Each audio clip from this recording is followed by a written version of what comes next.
Trials underway for a Fort Wayne man facing charges in connection with a road rage situation on US 30 that turned deadly. WANE 15's Angelica Robinson was in the courtroom. She is live outside the courthouse with more on what happened today. Angelica.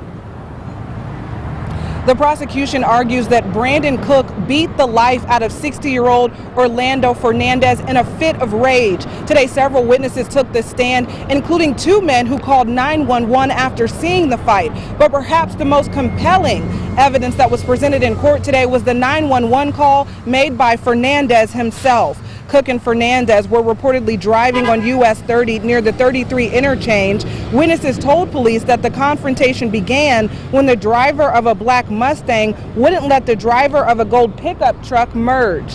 It escalated when both cars pulled over to the side of the road, and witnesses saw a man, now identified as Cook, get out and punch Fernandez several times. Fernandez called 911 a short time after the beating. The audio recording of that call was played in court today.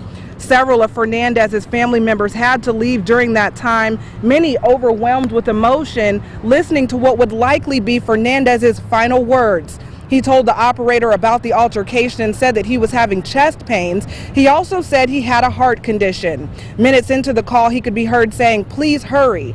And he repeatedly said, "I can't breathe." The autopsy determined that he died of a heart attack triggered by the confrontation, and his death was ruled a homicide. Cook is charged with involuntary manslaughter in this case.